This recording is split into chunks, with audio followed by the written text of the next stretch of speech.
O peso do número. O envelope chegou numa terça-feira. Não havia nada de especial nele. Era branco, com o logo impresso no canto superior esquerdo, dobrado com aquela precisão mecânica que só as impressoras corporativas conseguem. Marcos Vidal olhou para ele por talvez 30 segundos antes de abrir. 30 segundos em que sua mente correu muito mais rápido do que seus dedos eram capazes de se mover. O relatório tinha 47 páginas. Ele foi direto para a última. O número estava lá. 312 milhões de reais em prejuízo acumulado. 3 anos consecutivos no vermelho. Uma empresa que um dia foi sinônimo de excelência industrial no sul do Brasil, agora reduzida a uma planilha de agonia fiscal. Marcos fechou o relatório, colocou na gaveta e foi buscar café. Ele tinha 41 anos e a sensação íntima, irredutível, de que havia passado a maior parte deles fazendo a coisa certa.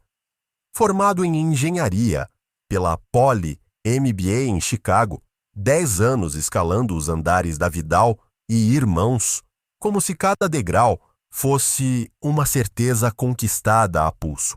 Quando o pai morreu e deixou a ele e ao irmão mais velho, Renato, o controle da empresa, Marcos já tinha um plano.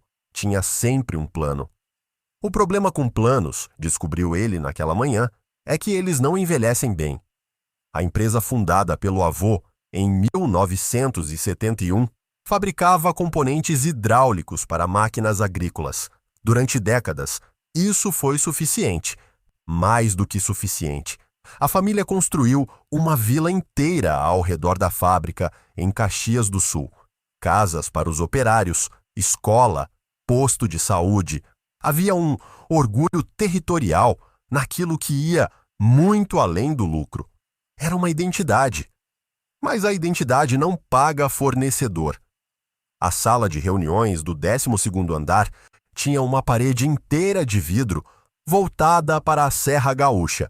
Quando o tempo abria, você via as montanhas. Quando fechava, via apenas sua própria reflexão.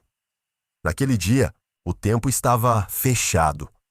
Renato Vidal entrou às 9 da manhã com a pontualidade de quem usa o horário como instrumento de dominância.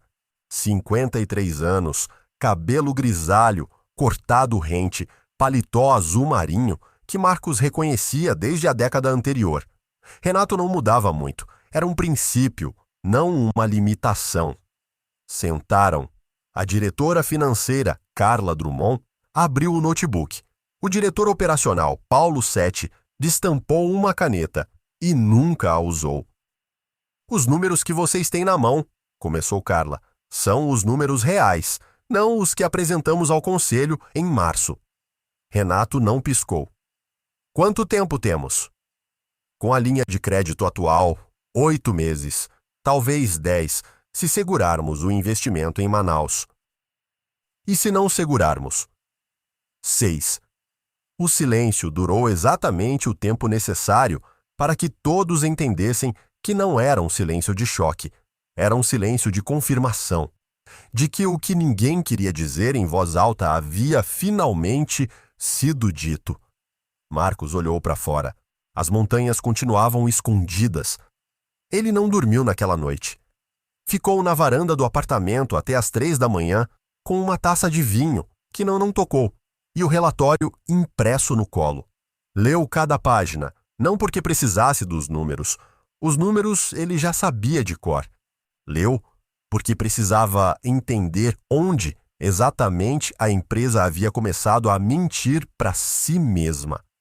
E havia mentido, sistematicamente, por anos, com a elegância suave de quem substitui a palavra crise por ajuste de rota.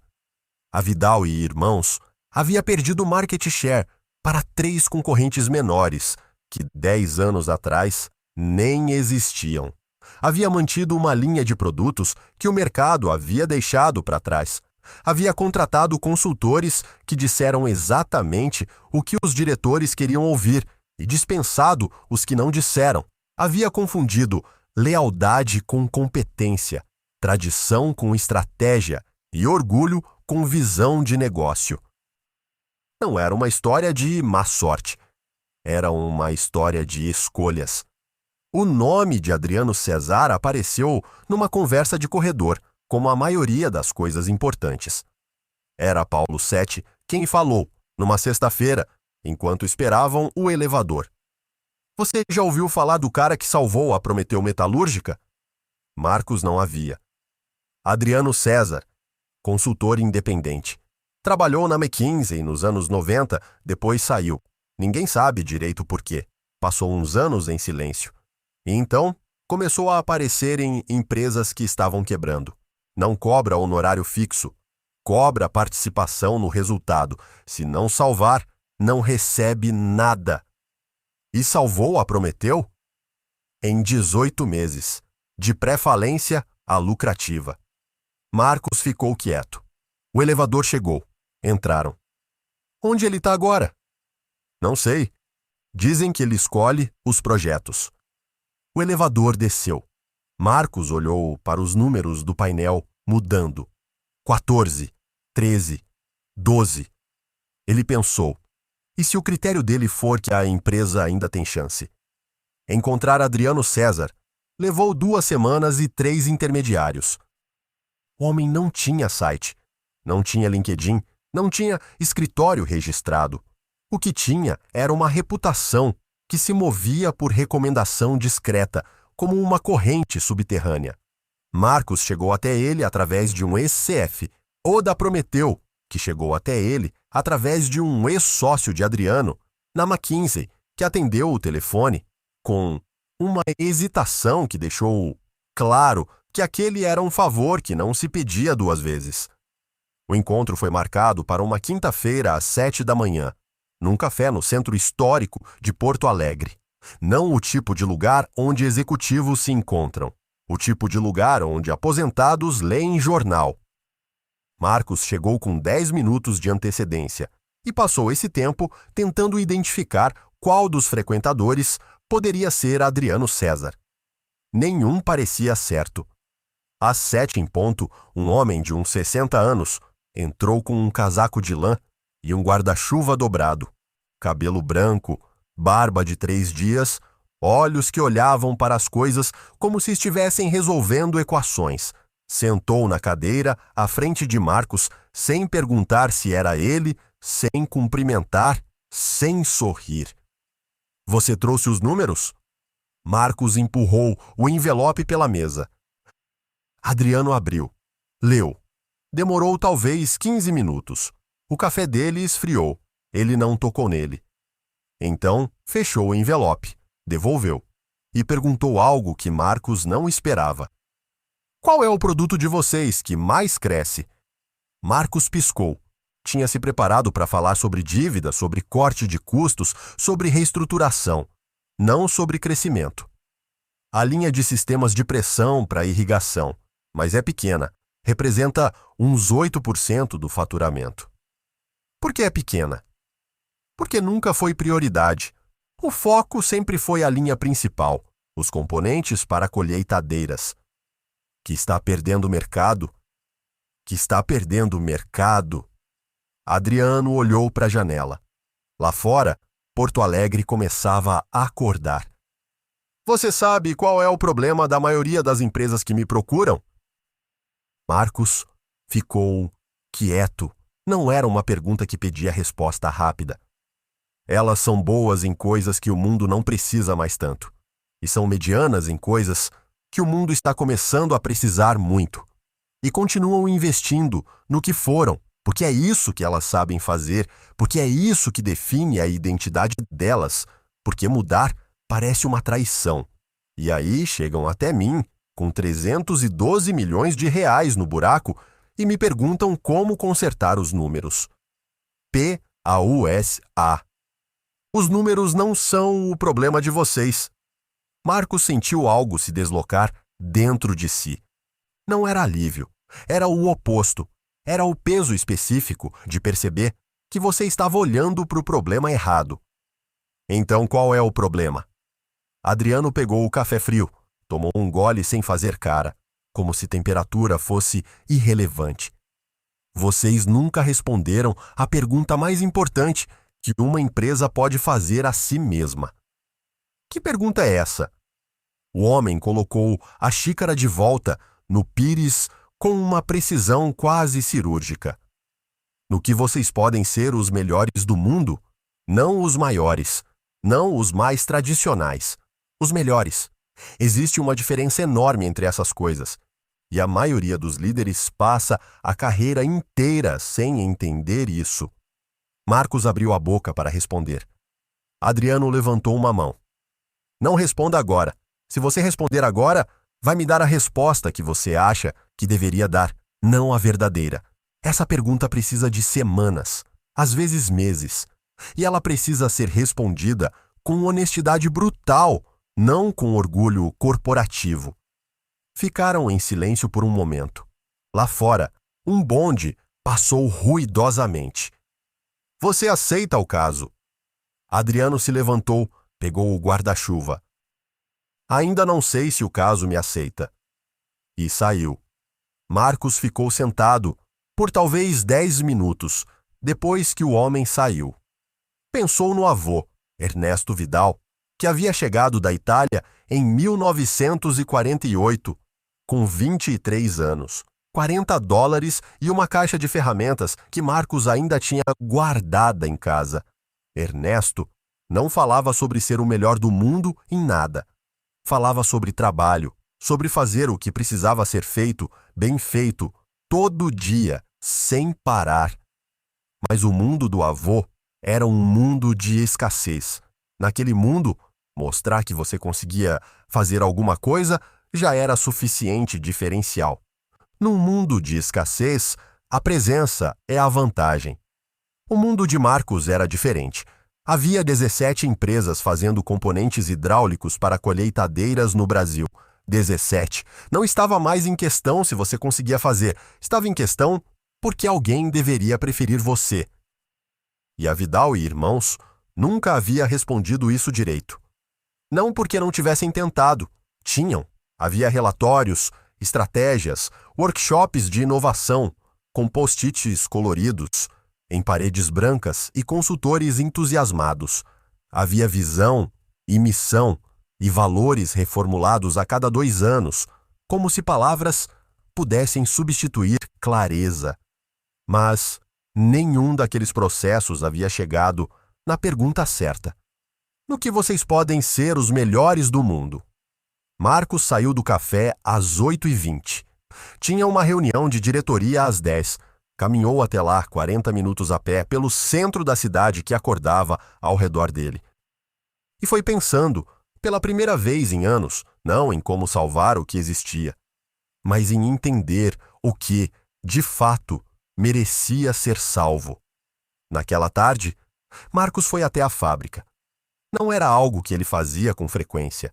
O cotidiano da diretoria o havia afastado do chão de fábrica com a eficiência silenciosa que o cotidiano tende a afastar as pessoas das coisas que importam. Mas naquele dia, ele precisava ver. Precisava sentir o cheiro de graxa e metal quente, ouvir o barulho das penmintustíquio, das prensas hidráulicas, ver as mãos dos operários que ele, em última análise, era responsável por manter empregados. Eram 642 pessoas. Ele sabia o número de cor porque era o tipo de número que você carrega diferente dos outros. Não é abstrato como margem de EBITDA ou coeficiente de endividamento. É um número humano. Cada unidade desse número tem um nome, uma família, uma hipoteca, um filho no colégio, uma expectativa de que na sexta-feira o depósito vai cair. Marcos parou na passarela que dava para o galpão principal. Lá embaixo, a linha de montagem trabalhava com a cadência mecânica de sempre.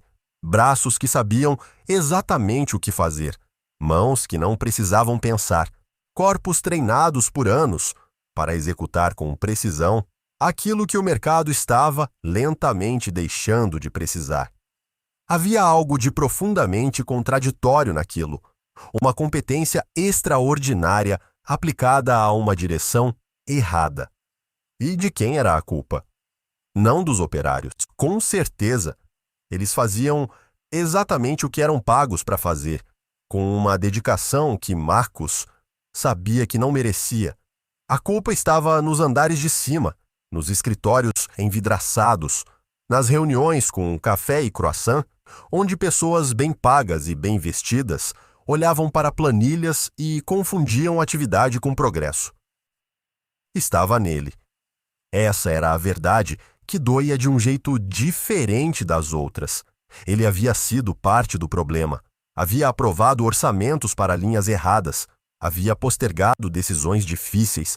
Havia confundido o respeito ao legado do avô com a recusa de enxergar que o mundo havia mudado. O legado do avô não era a fábrica, era a coragem de construir algo do zero, num país que não era o seu, num idioma que não era o seu, com recursos que mal existiam. O legado do avô era a disposição de fazer o que precisava ser feito. E o que precisava ser feito, agora, assustava muito mais do que qualquer coisa que Ernesto Vidal havia enfrentado na vida. Ele lembrou de uma conversa com o pai, anos antes de ele morrer. Estavam pescando num sábado de manhã, num lago perto de Gramado. Um dos rituais que o pai mantinha com uma regularidade quase religiosa, independente de agenda, de reunião, de crise. Pescar era o momento em que Heitor Vidal desligava o executivo e ligava ao pai. Você sabe qual é a diferença entre uma empresa boa e uma empresa grande? Marcos tinha uns 25 anos. Acabara de voltar de Chicago, cheio da linguagem do MBA e da certeza específica de quem ainda não foi suficientemente derrotado pela realidade. Resultado financeiro? O pai balançou a cabeça devagar, olhando para a água.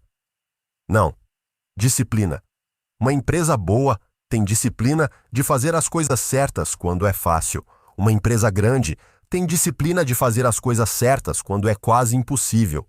E a diferença entre as duas é exatamente essa distância entre o fácil e o quase impossível. Marcos havia guardado a frase com a displicência de quem acha que está ouvindo sabedoria genérica. Era jovem demais para entender que sabedoria genérica é exatamente isso. Verdades que só ficam específicas quando a vida te coloca em posição de precisar delas. Agora ele entendia. Agora a frase do pai pesava. Fazer as coisas certas quando é quase impossível. Não havia manual para isso. Não havia workshop de 2 dias em hotel fazenda com dinâmica de grupo e certificado de participação. Havia apenas a escolha, que precisava ser feita todos os dias, às vezes várias vezes por dia, com pessoas olhando para você, esperando que você soubesse o que estava fazendo, mesmo quando não sabia. A pessoa que Adriano havia identificado era Renato, seu irmão mais velho. Marcos sabia disso desde que ouviu a mensagem. Não havia outra interpretação possível. Renato controlava as decisões comerciais há 12 anos com a autoridade de quem confunde antiguidade com acerto. Era ele quem havia insistido em manter o foco nos componentes para colheitadeiras, mesmo quando os dados mostravam erosão de margem. Era ele quem havia descartado, uma por uma, as 3 propostas de pivô estratégico que Marcus havia levado ao conselho nos últimos 4 anos. Era ele quem havia dito, numa reunião de que Marcos se lembrava com precisão fotográfica: a Vidal não é uma startup. A gente não pivota, a gente cresce. Só que eles não estavam crescendo, estavam minguando. E demitir Renato não era demitir um diretor, era demitir o irmão mais velho. Era ir contra 30 anos de hierarquia familiar. Era convocar uma guerra que se travaria não apenas no conselho, mas em almoços de família, em conversas com a mãe, em Natal e em Páscoa, e em todos os rituais de convivência que constroem e destroem famílias ao mesmo tempo. Era possivelmente a coisa mais difícil que Marcos havia sido chamado a fazer na vida. E um estranho que mal conhecia havia visto isso em 15 minutos, lendo números numa folha de papel, e havia tornado essa coisa a condição inegociável para começar o trabalho. Marcos ficou na passarela por mais 20 minutos. Lá embaixo, as prensas continuavam, as mãos continuavam, a fábrica continuava, com aquela inércia poderosa das coisas que existem há tempo suficiente para acreditar que sempre vão existir. Mas inércia não é destino. Era exatamente isso que precisava mudar. Adriano ligou 3 dias depois. Marcos estava numa call com o banco quando o número desconhecido apareceu. Deixou ir para o correio. Quando ouviu a mensagem, precisou ouvir 2 vezes para ter certeza de que havia entendido. A voz era seca, sem cerimônia. Vou aceitar, mas antes de começar, preciso que você demita alguém. Você sabe quem é. Você sabe há mais de 1 ano. Só não teve coragem ainda. Quando você fizer isso, me liga de volta. Aí a gente começa. Marcos ficou parado com o celular na mão. Sim, ele sabia quem era. E Adriano César havia descoberto isso em 15 minutos, lendo 47 páginas de números. O que esse homem conseguiria ver se tivesse acesso a tudo? A pergunta era empolgante e aterrorizante ao mesmo tempo. This episode is brought to you by Indeed. Stop waiting around for the perfect candidate. Instead, use Indeed sponsored jobs to find the right people with the right skills fast. It's a simple way to make sure your listing is the first candidates see. According to Indeed data, sponsored jobs have 4 times more applicants than non-sponsored jobs. So go build your dream team today with Indeed. Get a $75 sponsored job credit at Indeed.com/podcast. Terms and conditions apply. A cirurgia do espelho. A conversa com Renato durou 43 minutos. Marcos havia se preparado por 3 dias. Havia escrito e reescrito o que ia dizer. Havia ensaiado em voz alta no banheiro. Havia antecipado cada argumento do irmão. Havia construído uma lógica tão sólida que, no papel, parecia irrefutável. Nada disso importou muito. Renato ouviu em silêncio os primeiros 2 minutos. Então levantou a mão, exatamente como o pai fazia, e disse com aquela voz de quem cresceu sendo o mais velho e nunca esqueceu disso: "Você está me demitindo." Não era uma pergunta. Marcos manteve o olhar. Tinha decidido que não ia desviar os olhos, não importa o que acontecesse, porque desviar os olhos seria uma capitulação antes mesmo de começar. Estou reestruturando a diretoria. Sua posição de diretor comercial vai ser eliminada. Você continua como sócio, com todos os seus direitos de participação, mas a função operacional, para.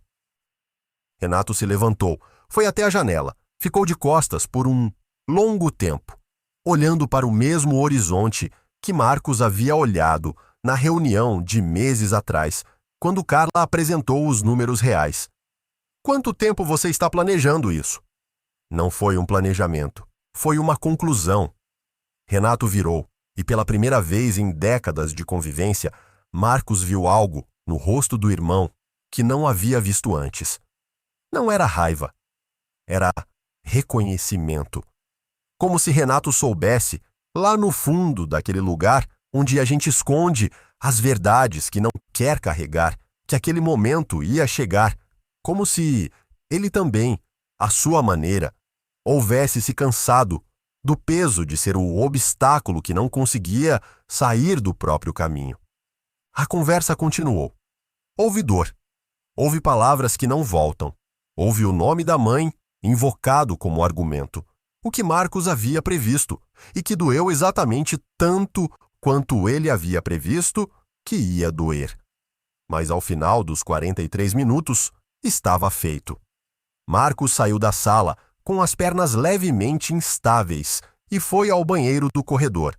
Colocou água fria no rosto, ficou olhando para o próprio reflexo por um tempo que não soube medir. Então, pegou o celular e ligou para um número que ainda não tinha na agenda. Adriano César chegou na segunda-feira seguinte com uma mochila e sem gravata. Nenhum PowerPoint, nenhum deck de apresentação, nenhuma proposta formal, impressa em papel timbrado. Simplesmente um homem com uma mochila que entrou pela portaria como qualquer funcionário, cumprimentou a recepcionista pelo nome, mesmo sem ter sido apresentado a ela, e pediu um copo d'água antes de sentar. A primeira coisa que disse, reunida a equipe de liderança na sala de vidro. Vou fazer perguntas nos próximos dias, perguntas que vão parecer óbvias, perguntas que vão parecer que eu não entendi o negócio de vocês. Resistam ao impulso de me dar a resposta que vocês acham que eu quero ouvir. Isso vai desperdiçar o tempo de todo mundo. Paulo Sete, o diretor operacional, levantou a mão. Que tipo de perguntas? Adriano o encarou por um segundo. Por que a empresa existe? Paulo baixou a mão. Adriano abriu a mochila e tirou um caderno espiral, daqueles de capa dura, do tipo que se vende em papelaria de bairro. Não um tablet, não um laptop, um caderno. Marcos notou que havia outros cadernos iguais dentro da mochila, empilhados, todos com a lombada virada para cima, alguns com anos escritos nas lombadas. O homem havia documentado décadas de trabalho em cadernos de papelaria de bairro. Havia algo deliberadamente humilde naquilo que, de alguma forma, transmitia mais autoridade do que qualquer apresentação corporativa que Marcos havia visto na vida. A primeira semana foi de entrevistas. Adriano conversou com cada diretor individualmente, depois com gerentes, depois com supervisores de chão de fábrica, depois, para espanto geral, com 3 operários que ele escolheu aleatoriamente, simplesmente se aproximando deles durante um intervalo e puxando conversa sobre o trabalho. Marcos observava de longe, tentando decifrar o método. Na sexta-feira da primeira semana, Adriano pediu uma sala para os 2. Fechou a porta, abriu o caderno numa página em branco e desenhou 3 círculos que se sobrepunham, como um diagrama de Venn. No primeiro círculo, escreveu: o que vocês fazem melhor do que qualquer um. No segundo, o que move o motor econômico de vocês. No terceiro, o que vocês têm paixão profunda de fazer. Apontou para o centro, onde os 3 se encontravam. Aqui é onde uma empresa encontra o que eu chamo de conceito central, o ponto onde esses 3 círculos se sobrepõem. Não é uma meta, não é uma estratégia, é uma compreensão. E quando uma empresa tem essa compreensão com clareza, todas as decisões ficam mais simples, não fáceis, mais simples. Existe diferença. Marcos olhou para o diagrama. E a Vidal? Adriano tamborilou o dedo no papel. Esse é o problema. Os 3 círculos de vocês nunca se sobrepuseram direito. Vocês têm paixão pela tradição, mas tradição não é um produto. Vocês têm competência em manufatura de precisão, mas aplicada a um segmento que está encolhendo. E o motor econômico de vocês está quebrado porque vocês nunca souberam medir o que realmente importa. O que deveria ser medido? Adriano virou o caderno. Lucro por projeto de engenharia customizada, não por unidade produzida. Por projeto. Porque o que vocês fazem melhor, Marcos, não é manufatura em escala, é engenharia de solução. É pegar um problema hidráulico complexo e criar uma resposta que ninguém mais consegue criar, com a mesma velocidade e precisão. Vocês só nunca perceberam isso porque ficaram comparando com as empresas erradas.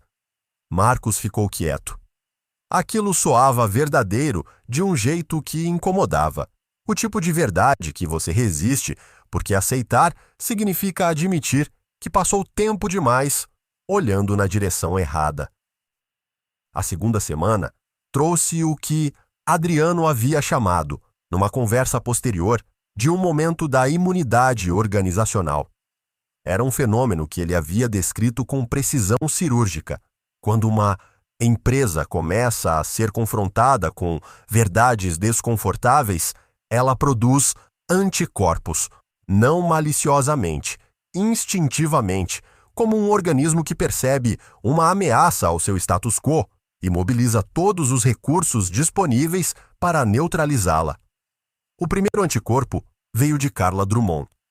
Ela apareceu na sala de Marcos numa terça de manhã com uma expressão que ele reconheceu como a expressão de alguém que passou a noite acordado, construindo um argumento. Com todo o respeito ao trabalho do Adriano, a linha de sistemas de pressão para irrigação não tem escala suficiente para sustentar a operação. Mesmo que a gente pivote completamente para lá, o mercado não é grande o suficiente. Marcos esperou. Ele havia aprendido, naquela primeira semana, a esperar antes de responder. Adriano havia dito algo sobre isso. A maioria dos líderes responde antes de ouvir completamente. Eles ouvem até o ponto onde já sabem o que vão dizer e param de ouvir. O que eles perdem nessa diferença é frequentemente o que mais importa. Carla continuou. Fiz as simulações. Mesmo no cenário otimista, a margem não sustenta os 600 funcionários. Marcos respirou. Você mostrou as simulações para o Adriano?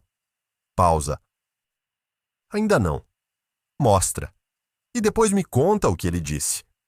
Carla saiu com aquela expressão de quem não estava satisfeito com a resposta, mas não tinha argumento contra o processo. A conversa de Adriano com Carla durou 2 horas. Marcos não estava presente, mas Carla saiu diferente.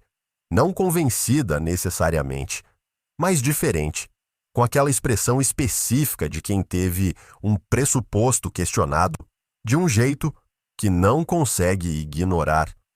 Mais tarde, Adriano explicou para Marcos o que havia dito. Ela estava medindo o mercado atual. Eu pedi para ela medir o mercado que vai existir daqui a 7 anos.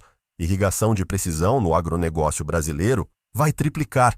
Os números dela estavam certos. A pergunta estava errada. No final da segunda semana, Adriano pediu uma reunião com toda a liderança. Não na sala de vidro, no auditório do 2º andar, que normalmente era usado para treinamentos e que havia sido inaugurado pelo avô de Marcos em 1989, com um discurso que Marcos conhecia de cor, porque o pai havia reproduzido em todas as comemorações de aniversário da empresa desde então. Eram 14 pessoas, sentadas em fileiras de cadeiras. Adriano ficou em pé, sem slides, sem quadro branco, só o caderno aberto na mão. Vou compartilhar o que encontrei.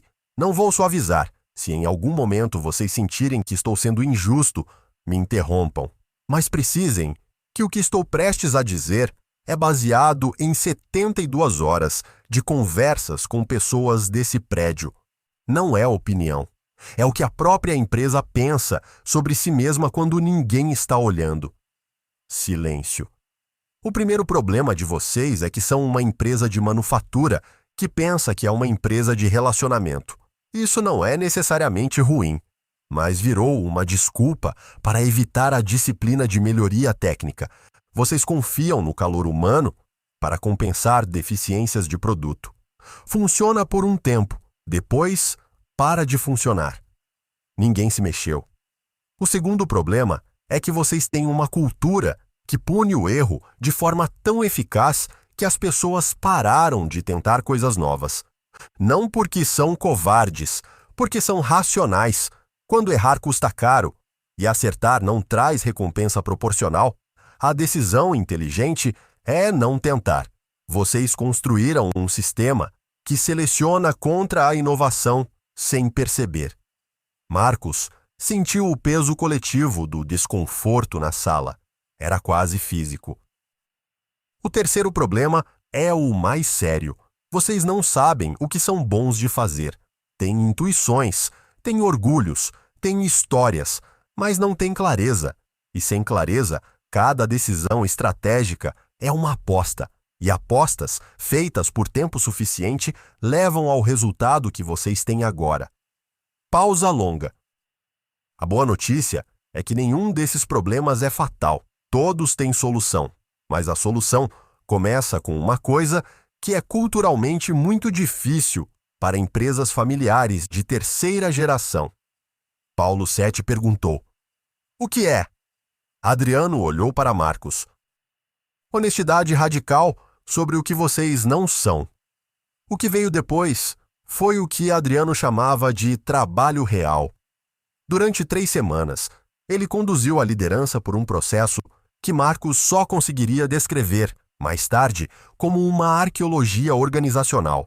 Escavar camadas, remover o sedimento de anos de narrativas convenientes, chegar até a rocha base, aquilo que era verdadeiro antes de qualquer história que a empresa havia contado sobre si mesma.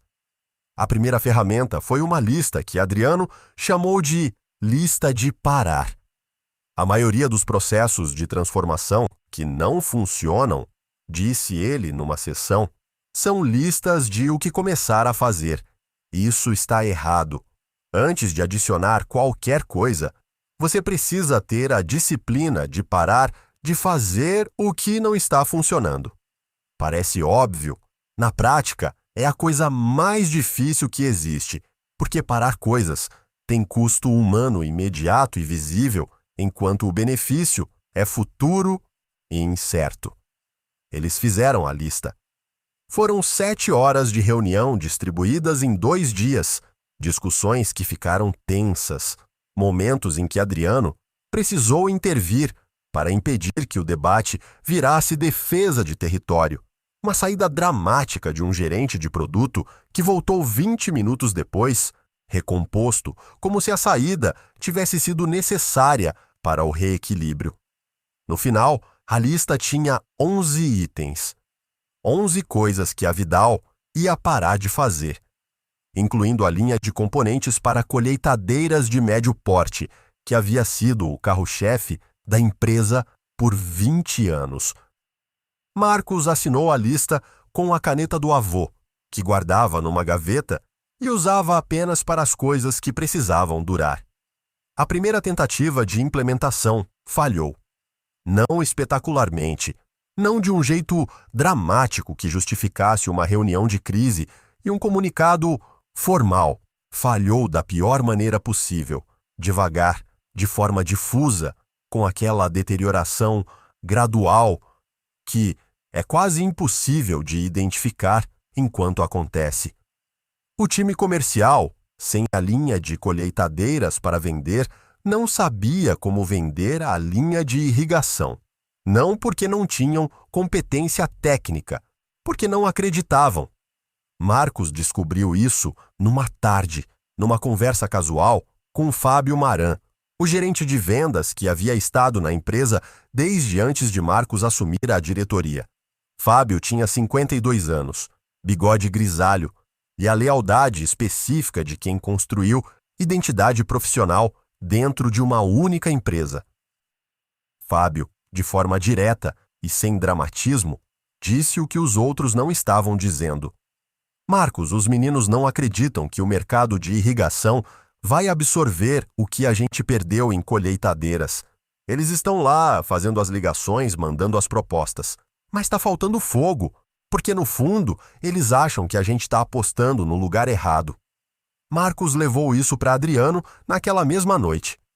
Estavam num bar perto da fábrica, um lugar simples com mesas de plástico e televisão no canto, que Adriano havia sugerido, em vez do restaurante onde Marcos havia reservado mesa. Adriano ouviu sem interromper, então disse: "Você esperava diferente?" Marcos piscou. "Honestamente, sim." "Por quê?" "Porque apresentamos os dados, fizemos as análises. O caso é sólido." Adriano balançou a cabeça com a paciência específica de quem já teve essa mesma conversa muitas vezes. Dados convencem a cabeça, não convencem o estômago. E vendedor vende com o estômago. Você precisa dar a eles não a lógica, mas a experiência de que isso é real. Eles precisam visitar um cliente de irrigação que cresceu, precisam ver o problema que eles vão resolver na pele de quem tem o problema. Enquanto irrigação for uma abstração no PowerPoint, vai continuar parecendo uma aposta. Marcos ficou olhando para o copo de cerveja que não havia tocado. Quanto tempo isso vai levar? Adriano encolheu os ombros. Depende de quanto tempo você levar para aceitar que transformação não tem prazo de projeto, tem ritmo de aprendizado, e aprendizado não é linear. A virada aconteceu numa quarta-feira de manhã, 3 semanas depois. Adriano havia organizado uma visita a campo.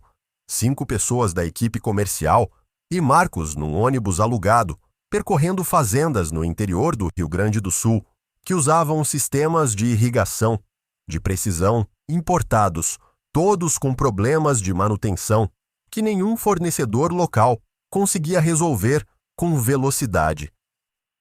Numa fazenda em Não Me Toque, o proprietário, um homem chamado Gilberto, que tinha 60 anos, e as mãos de quem trabalhou a terra por décadas, mostrou para o grupo um sistema de pivote central, parado havia 18 dias.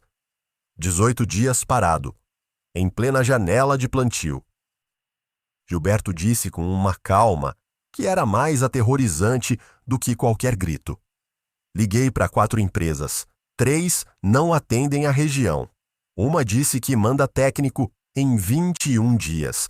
Cada dia que esse equipamento fica parado, perco o que você não quer saber.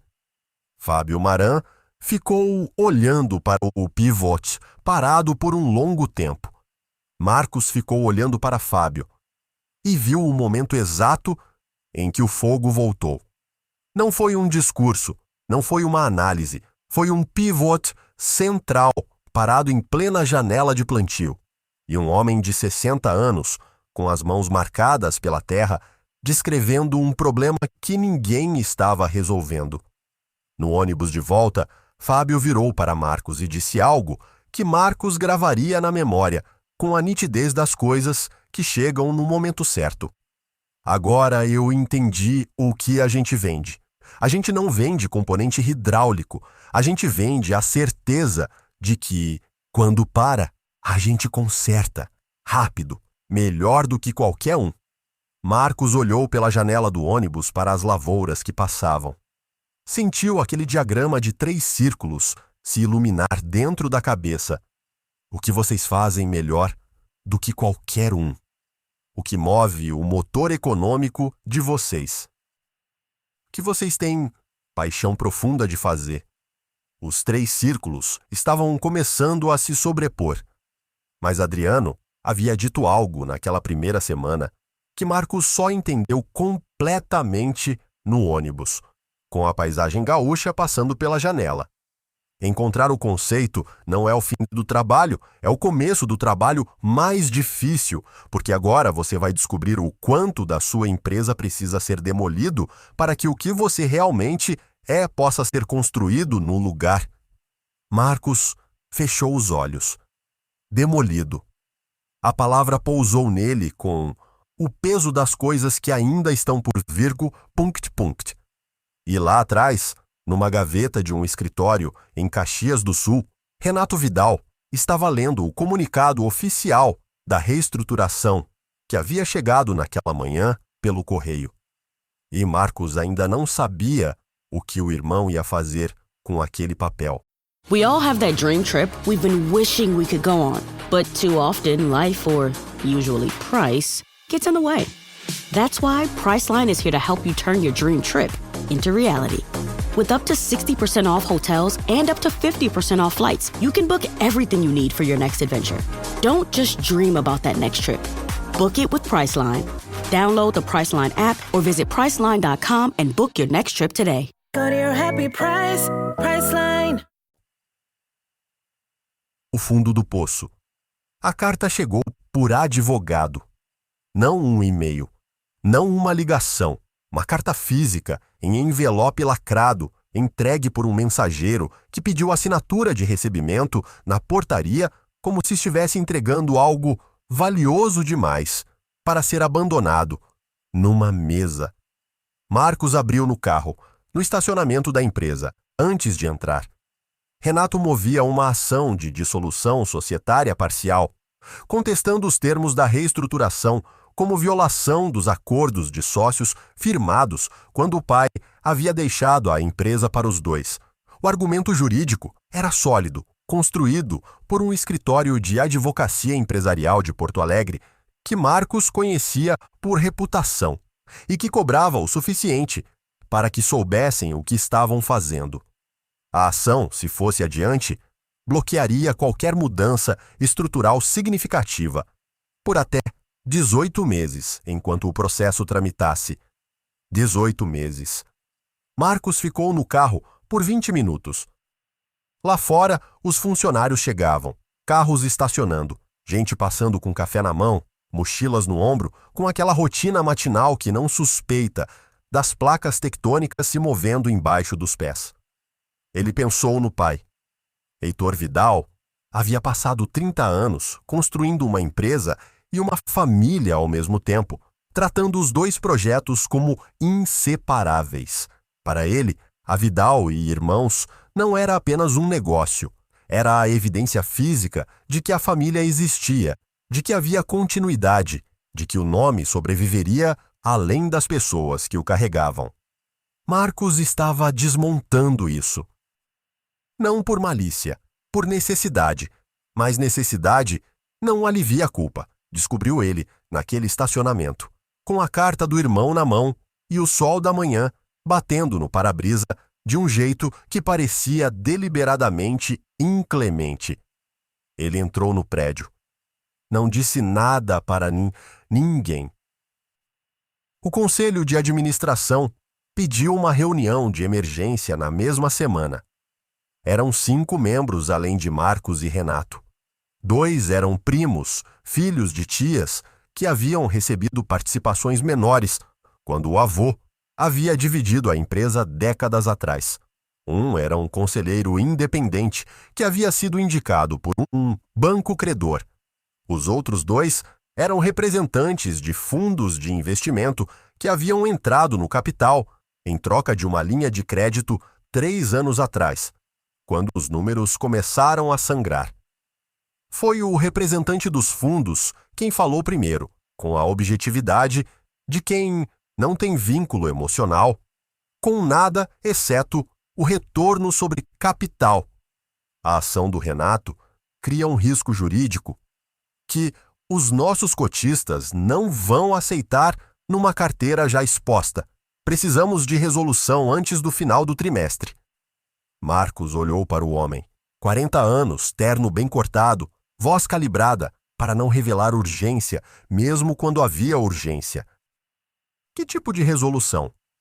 Ou vocês chegam a um acordo extrajudicial com o Renato nos próximos 30 dias, ou vamos precisar discutir a posição dos fundos. Discutir a posição significava saída. Saída dos fundos significava a linha de crédito vencendo antecipadamente. Linha de crédito vencendo antecipadamente significava que os 8 meses que Carla havia estimado se tornavam talvez 3. Marcos manteve o rosto neutro, com um esforço que custou mais do que qualquer outra coisa havia custado naquele ano. Entendido. A reunião durou mais 2 horas. Números, cenários, projeções com variáveis que dependiam de premissas, O edifício de ficção organizada que toda empresa em dificuldade constrói para adiar o momento em que precisa olhar para a realidade sem filtro. Quando todos saíram, Marcos ficou sozinho na sala de vidro. As montanhas estavam visíveis naquele dia. Ele não conseguiu olhar para elas. Adriano César sumiu por 4 dias. Não avisou. Não mandou mensagem. Simplesmente parou de aparecer. O caderno espiral estava na mesa da sala que usava, aberto numa página de anotações com uma letra miúda e inclinada, que Marcos não conseguiu decifrar quando foi até lá checar se havia algum recado. Marcos ligou 2 vezes. Caiu em caixa postal. Na terceira ligação, no terceiro dia, Adriano atendeu no segundo toque, como se estivesse esperando. Onde você está? Fora. Preciso de você aqui. A situação... Eu sei da situação. P-A-U-S-A. Como você sabe? Porque sempre tem uma situação. Em toda empresa que já trabalhei, chegou um momento assim. Um momento onde o exterior piora exatamente quando o interior começa a melhorar. É quase uma lei. Marcos sentiu uma mistura de alívio e irritação que não soube separar. Isso não é confortante. Não era para ser confortante. Era para ser verdadeiro. Então, o que eu faço? Silêncio no telefone. Não o silêncio de quem não tem resposta. O silêncio de quem está decidindo quanto da resposta entregar de uma vez. Você sabe o que precisa fazer com o Renato. Não precisa de mim para isso. O que você precisa é parar de confundir o problema jurídico com o problema real. Qual é o problema real? Que você ainda não decidiu se quer de fato transformar essa empresa ou se quer salvá-la do jeito que ela é. Essas são coisas muito diferentes. E enquanto você não decidir, vai continuar reagindo em vez de agir. A ligação encerrou. Não houve tchau. Marcos passou o fim de semana na casa de campo que o pai havia construído nos anos 80, numa propriedade pequena nos arredores de Gramado. Não levou o computador. Levou os cadernos de anotações dos últimos 3 meses, a carta do irmão, os relatórios financeiros e um livro que havia começado a ler na recomendação de Adriano e que havia parado na página 42 sem conseguir voltar. A casa cheirava a madeira velha e há um tempo que não existia mais. As fotos na parede eram do avô, do pai, de Renato e Marcos adolescentes, numa pescaria que Marcos lembrava vagamente como um verão feliz. Um tempo em que as complexidades do mundo tinham o tamanho de problemas de escola. Na sexta à noite, ele caminhou pelos 5 hectares da propriedade até o anoitecer. Pensou em Renato. Não no Renato do terno azul marinho e das reuniões de conselho, no Renato de antes, o irmão mais velho, que havia ensinado Marcos a andar de bicicleta numa tarde de sábado com uma paciência que nunca havia se repetido em nenhum outro contexto. O irmão que havia defendido Marcos numa briga na escola com uma ferocidade que assustou até os professores.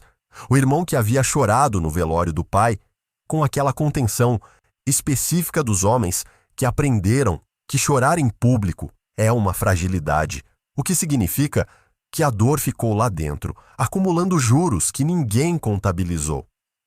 Quando foi que o irmão virou o obstáculo? A resposta honesta era: havia sempre sido os dois ao mesmo tempo, irmão e obstáculo, proteção e impedimento. As coisas que nos formam são as mesmas que nos limitam às vezes, e reconhecer isso não anula nenhuma das duas partes, apenas torna o quadro completo. No sábado, Marcos ficou no alpendre da casa com o caderno no colo, escrevendo por horas. Não um plano, não uma estratégia, uma lista de verdades.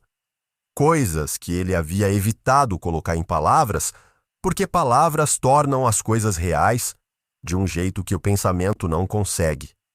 A primeira era: a empresa não é minha, é nossa. E nossa significa que qualquer transformação precisa carregar o peso desse plural, mesmo quando o plural dói. A segunda: eu tenho medo de que a transformação funcione. Não de que falhe, que funcione. Porque se funcionar, vai provar que tudo o que a empresa disse foi até aqui era insuficiente. Insuficiente inclui decisões do pai. E isso me assusta de um jeito que nenhum relatório financeiro consegue assustar. A terceira, que levou mais tempo para escrever do que qualquer outra. Eu não sei se sou um líder que essa empresa precisa agora, e não sei se alguma vez fui honesto comigo mesmo sobre isso. Escreveu essa linha e ficou olhando para ela por um longo tempo. A noite caiu completamente ao redor da casa. Os grilos preencheram o silêncio. Adriano voltou na segunda-feira sem explicação sobre o sumiço. Marcos não pediu. Mas havia algo diferente naquele dia. Adriano parecia mais presente, se isso era possível, para um homem que já era, por natureza, completamente presente. Como se o afastamento tivesse sido deliberado, calculado, para que Marcos chegasse ao fim de semana com as perguntas certas em vez de respostas apressadas. Sentaram na sala pequena, sem mais ninguém. Marcos colocou o caderno na mesa, aberto na página das 3 verdades. Adriano leu, sem tocar no caderno, inclinando levemente a cabeça. Ficou quieto por um tempo, depois de ler. A terceira é a mais importante. Marcos esperou. Porque é a mais rara. Líderes que chegam até essa pergunta são os que têm possibilidade de responder corretamente. Os que nunca chegam até ela são os que afundam com um navio, convictos de que o problema era o oceano. E qual é a resposta? Adriano o olhou com aqueles olhos que resolviam equações. Não sei. Você sabe? Marcos respirou fundo. Acho que sou, mas não do jeito que imaginei que seria. Imaginei que liderar essa transformação significava ter as respostas. Agora acho que significa ter as perguntas certas e a coragem de não fingir que as respostas chegam antes de deveriam. Adriano fez algo que Marcos raramente havia visto. Sorriu. Não um sorriso largo. Um sorriso contido, quase involuntário, do tipo que escapa quando alguém diz algo que você havia esperado que dissesse. Agora posso te contar o que não contei antes. Marcos franziu o senho. A maioria das empresas que me procura, continuou Adriano, não tem o problema que acha que tem. Acham que o problema é financeiro, ou estratégico, ou de mercado. O problema real é quase sempre de liderança. Não de competência técnica, de caráter de liderança, da disposição de o líder se ver com honestidade suficiente para mudar antes de exigir que a empresa mude. Marcos absorveu aquilo. E os que não conseguem? Os que não conseguem contratam mais um consultor. Reformulam a missão e os valores. Fazem um retreat de liderança em hotel fazenda e 2 anos depois estão exatamente no mesmo lugar, com vocabulário mais sofisticado, para descrever o mesmo problema. PAUSA. Você não é esse tipo de líder, Marcos, mas vai precisar provar isso nos próximos 30 dias, de um jeito que vai doer, de um jeito diferente de tudo que doeu até agora. O golpe mais baixo veio de onde Marcos menos esperava. Numa quinta-feira de tarde, Carla Drummond pediu para conversar em particular. Ela fechou a porta, sentou e disse sem preâmbulo: Recebi uma proposta de emprego. Boa proposta, e estou considerando. Marcos ficou quieto. De quem? Não importa de quem. Importa por que estou considerando. Ela abriu as mãos sobre a mesa, um gesto de quem vai dizer algo difícil e está se preparando para o peso disso. Eu acredito no que o Adriano está construindo aqui. Acredito na direção, mas não tenho certeza de que a empresa sobrevive aos próximos 6 meses, enquanto a direção se consolida. E eu tenho filhos, tenho hipoteca. Não posso apostar minha estabilidade numa convicção, mesmo que a convicção seja boa. Marcos ouviu tudo sem desviar os olhos. O que você precisaria ver para ficar? Carla pensou por alguns segundos. Que a questão do Renato se resolva. Que os fundos confirmem que ficam e que você me olhe nos olhos e me diga que tem um plano real para o primeiro ano. Não uma direção, um plano, com números, com datas, com o que acontece se as premissas não se sustentarem. Marcos assentiu devagar. Dá para você me dar 10 dias? Carla pensou. 10 dias. Ela saiu. Marcos ficou olhando para a porta fechada por um tempo longo. Perder Carla seria catastrófico, não porque ela era insubstituível tecnicamente, porque sua saída enviaria um sinal para toda a organização que nenhuma comunicação interna conseguiria neutralizar. Quando a diretora financeira sai no meio de uma reestruturação, o mercado lê a frase "não dita". Os que sabem dos números não apostam nessa empresa. Marcos foi até a janela. As montanhas estavam cobertas de nuvens. Pensou na conversa com Adriano. Vai doer de um jeito diferente de tudo que doeu até agora. Havia entendido aquilo como metáfora. Estava entendendo agora que era literal. Renato apareceu na sexta-feira sem aviso. Não pelo advogado. Pessoalmente. Passou pela recepção, disse que era assunto de família, e a recepcionista, que havia trabalhado na empresa por 20 anos e conhecia Renato desde que ele tinha cabelo escuro, deixou ele subir. Marcos o recebeu de pé, instintivamente. Renato estava diferente. Não no terno ou no corte de cabelo, em algo mais interno. Havia uma qualidade diferente no modo como ele ocupava o espaço. Menos expansivo, mais quieto, como se os últimos meses tivessem comprimido algo que havia sido maior. Eles ficaram em pé por um momento que durou mais do que momentos deveriam durar. Então, Renato disse: "Eu não vim pelo processo."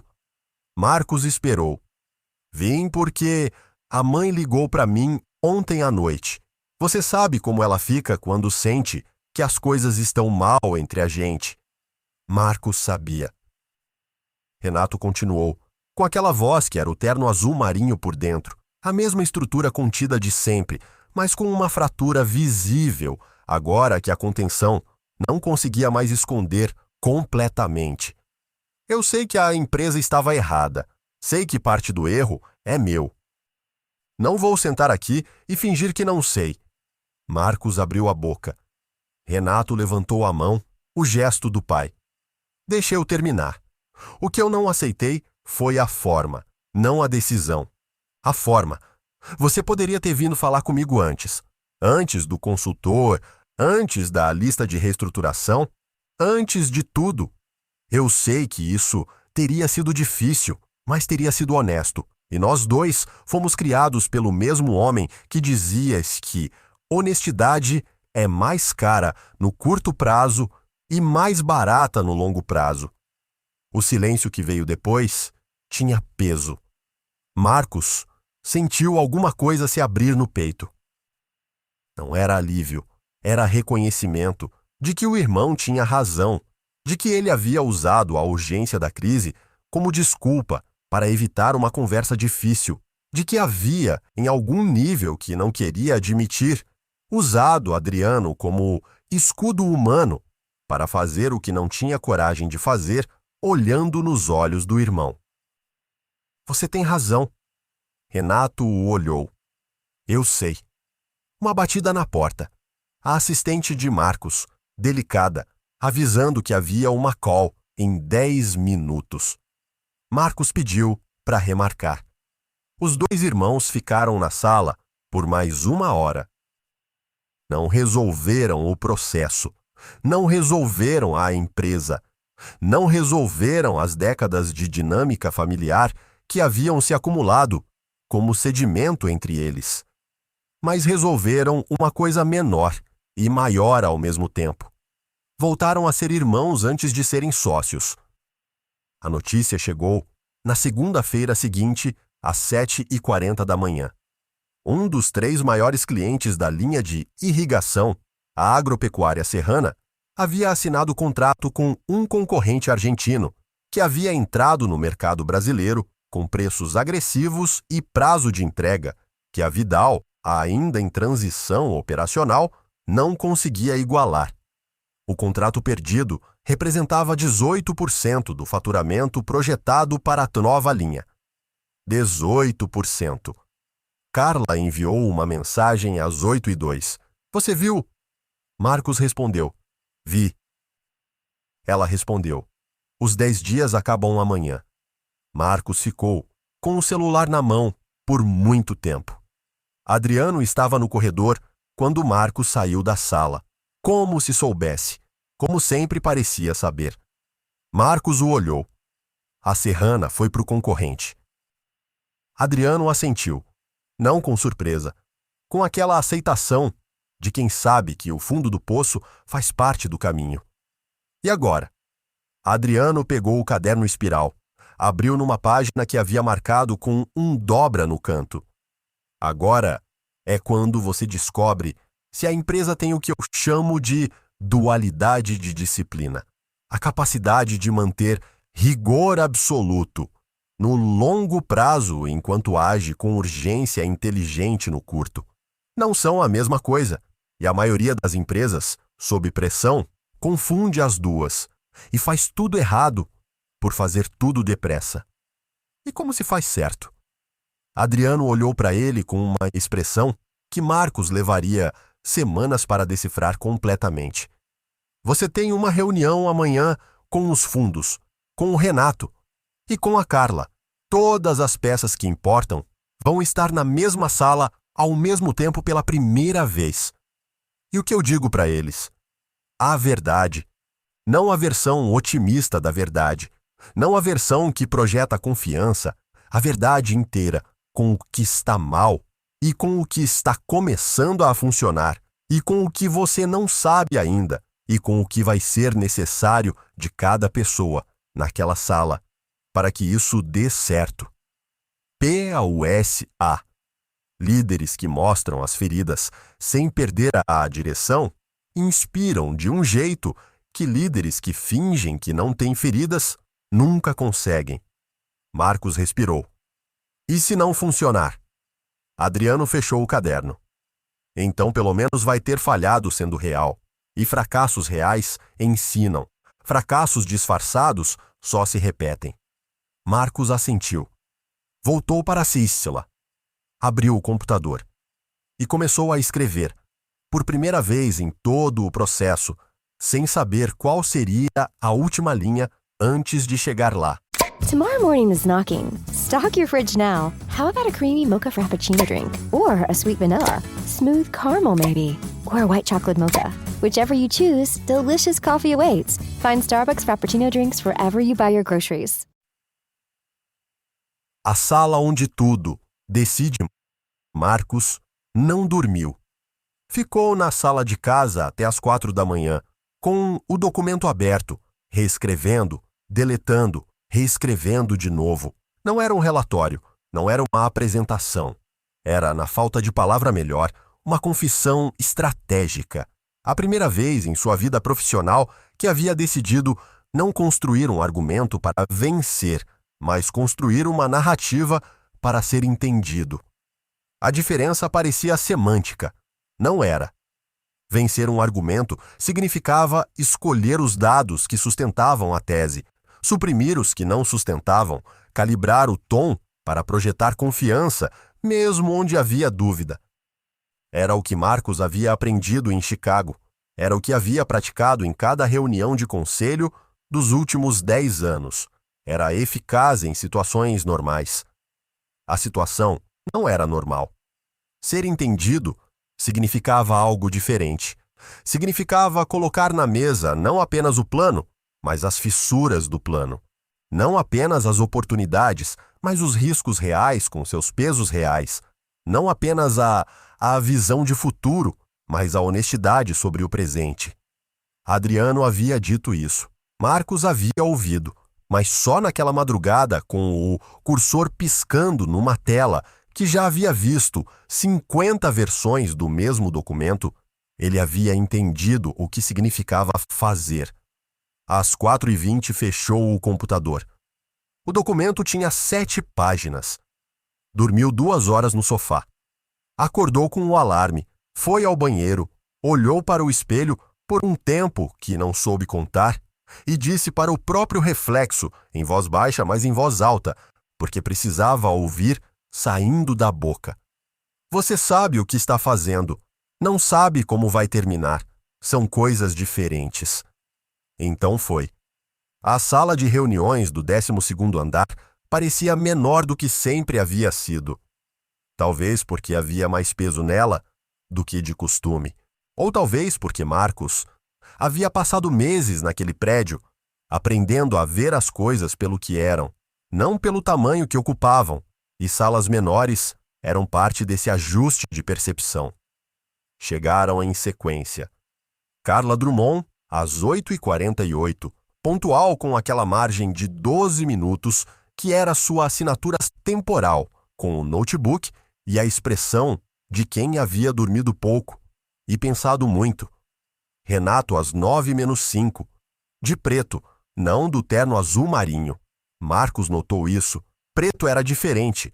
Preto era luto ou era elegância de transição. Com o irmão, nunca era acidente. O representante dos fundos, Rafael Mota, às 9 em ponto. Com um assistente que ficou do lado de fora e com aquela expressão calibrada de quem já havia participado de muitas reuniões como essa e havia aprendido a não revelar nada antes da hora. Adriano, às 9h02, sem ser convidado, mas sem precisar ser. Sentou no canto, longe da mesa principal, como um árbitro que está presente, mas que não é parte do jogo. Abriu o caderno. Marcos ficou em pé. Não sentou.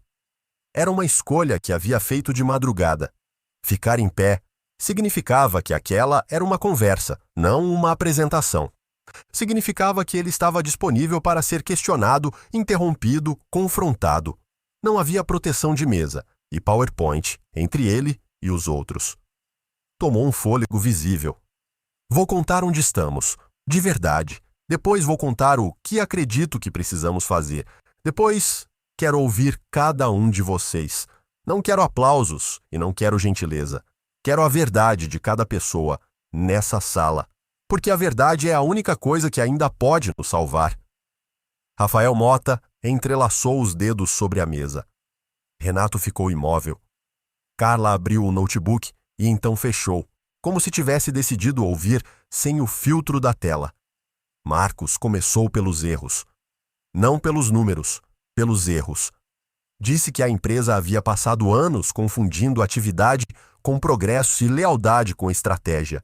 Disse que havia investido em coisas que o mercado não precisava mais, com o mesmo vigor com que deveria ter investido em coisas que o mercado estava começando a precisar urgentemente. Disse que havia contratado consultores para confirmar o que queria ouvir e que isso havia custado tempo que agora era escasso. Disse que havia demorado para demitir o próprio irmão quando os dados estavam claros há mais de um ano. Renato não se mexeu. Disse que havia perdido a Serrana para um concorrente que havia entrado com preço e prazo, e que isso havia acontecido porque a Vidal ainda estava em transição operacional, o que era uma frase elegante para dizer que estavam vulneráveis exatamente no momento em que não podiam estar. Rafael Mota abriu a boca. Marcos levantou uma mão. Ainda não terminei. Mota fechou a boca. Disse também o que havia descoberto. Que a Vidal tinha uma competência real, documentada, verificável em campo, que era a engenharia de solução hidráulica de precisão em aplicações que exigiam personalização, que não havia, no mercado brasileiro, nenhuma empresa que entregasse essa capacidade com a velocidade e profundidade que a equipe técnica da Vidal conseguia entregar quando estava focada nisso, que o mercado de irrigação de precisão no agronegócio brasileiro estava na fase inicial de uma curva de crescimento, que duraria pelo menos uma década. Disse que havia uma janela, estreita, com prazo, mas real. Então colocou as 7 páginas na mesa. Não são projeções financeiras, são compromissos. O que vou fazer? Quando? O que preciso de cada um de vocês? O que acontece se as premissas principais não se sustentarem? E o que vai acontecer com cada uma das 642 pessoas que trabalham nessa empresa se a gente não acertar isso? Silêncio. O tipo de silêncio que não é vazio. O tipo que está cheio de pessoas processando. Rafael Mota foi o primeiro a falar. Pegou as 7 páginas. Folheou com a rapidez de quem sabe ler documentos financeiros, como outros leem romances. Então olhou para Marcos com uma expressão que havia perdido parte da calibração de costume. Você está projetando break-even operacional em 22 meses. Sim. Com a perda da Serrana, a premissa de receita no primeiro ano cai quanto? 11%. Mota fez o cálculo mentalmente. Isso empurra o break-even para 27 meses no cenário conservador. 26. Mas sim, nessa faixa, os nossos cotistas têm horizonte de 36 meses nessa posição. 26 meses de break-even deixa quase nenhuma margem. Marcos o encarou. Eu sei. Por isso preciso que vocês fiquem. Não porque é confortável, porque é a aposta mais inteligente disponível. Mota inclinou a cabeça. Por quê? Porque a alternativa é liquidação. E liquidação desse tipo de ativo, com o mercado de MBA industrial, como está agora, entrega aos seus cotistas entre 40 e 60 centavos por real investido. Minha projeção, de 26 meses, mesmo conservadora, entrega o dobro disso, se a curva de irrigação se confirmar como os dados indicam. PAUSA. E se a curva não se confirmar? Marcos respirou. Então, perdemos juntos, mas pelo menos teremos tentado a coisa certa, pelo motivo certo, com as informações que tínhamos. Não é garantia. Garantia eu não tenho. Tenho convicção com base em evidência. São coisas diferentes, e você sabe disso melhor do que eu. Mota olhou para o documento por um tempo. Depois, olhou para Adriano no canto. E você concorda com essa análise? Adriano ergueu os olhos do caderno. Concordo com o método. O mercado vai confirmar ou não as premissas, mas o método de chegar aqui foi o correto. E o líder que está na frente dessa sala, agora, é diferente do líder que estava na frente dela há 6 meses. Mota ficou quieto.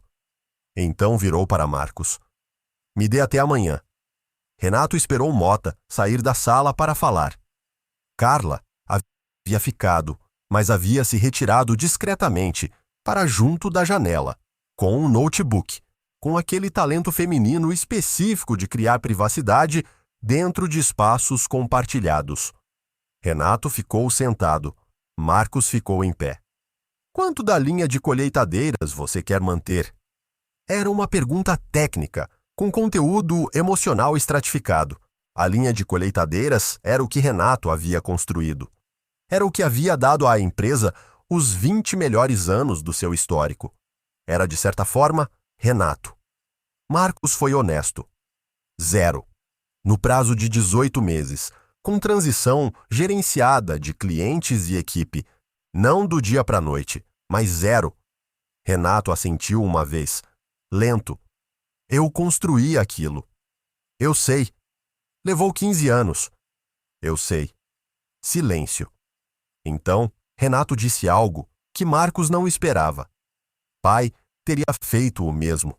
Não necessariamente na mesma direção, mas a disposição de desmontar o que havia construído. Se o mercado pedisse isso, ele tinha isso, eu não herdei essa parte.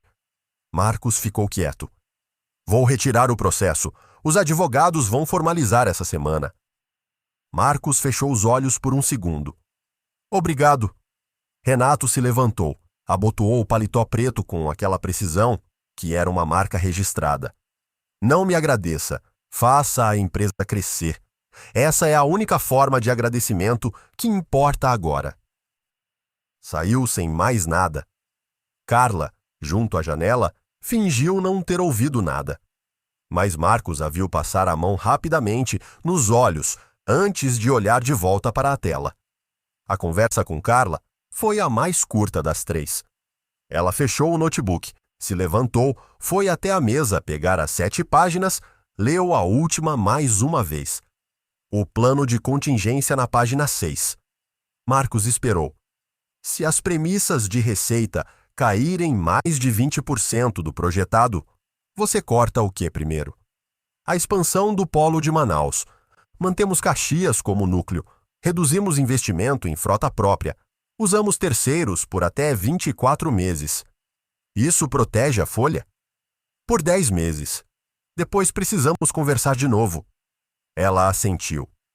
Carla, você fica?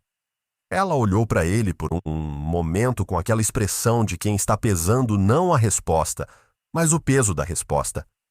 Você sabe a parte mais difícil do meu trabalho? Marcos esperou.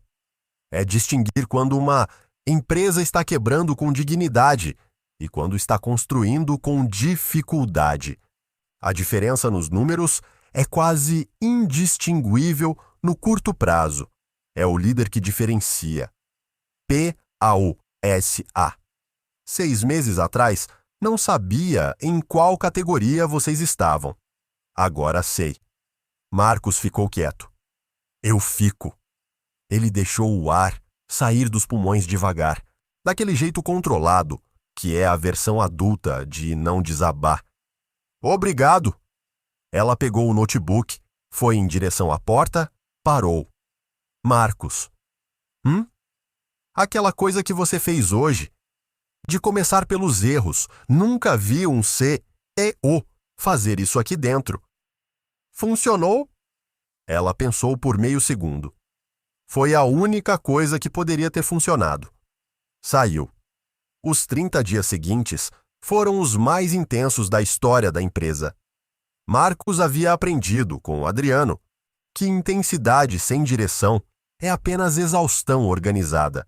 Por isso, cada ação daquele mês estava ancorada no conceito central que haviam levado semanas para articular com clareza. A Vidal era a empresa que resolvia o problema hidráulico que ninguém mais resolvia rápido o suficiente.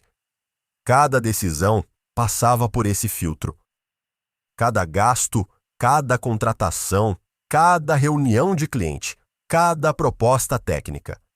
Adriano chamava isso de disciplina do ouriço, uma referência que Marcos havia levado tempo para entender completamente, mas que havia se tornado quase um mantra interno. A raposa sabe muitas coisas. O ouriço sabe uma coisa muito bem. E a CEIV é a empresa que age como ouriço, que concentra toda a energia em sua única competência central, supera a raposa no longo prazo com uma regularidade que desafia a intuição, mas confirma os dados. O primeiro grande teste foi uma chamada de emergência da Fazenda São Benedito, em Mato Grosso. Sistema de pivô central, com falha no módulo de pressão durante a janela mais crítica do plantio de soja. O fornecedor habitual havia estimado 10 dias para reparo. 10 dias naquela janela significavam perda de safra, num nível que o proprietário descreveu, com uma calma que era desespero comprimido, como catastrófico. Fábio Maran recebeu a ligação numa segunda de manhã. Ligou para Marcos às 10h17. Podemos fazer isso em 72 horas? Marcos foi até Paulo 7. Paulo foi até o chão de fábrica. 40 minutos depois, Paulo voltou com uma resposta que não era a que Marcos queria, mas era honesta. 72 horas é apertado, 96 é garantido. Marcos ligou para Fábio. Fala para eles 96, não 72. PAUSA. O concorrente ofereceu 72. Eu sei. Mas se a gente prometer 72 e entregar em 100, perdemos o cliente e a reputação. Se a gente prometer 96 e entregar em 90, ganhamos o cliente e a confiança. Silêncio. Tá, 96. A equipe entregou em 88 horas.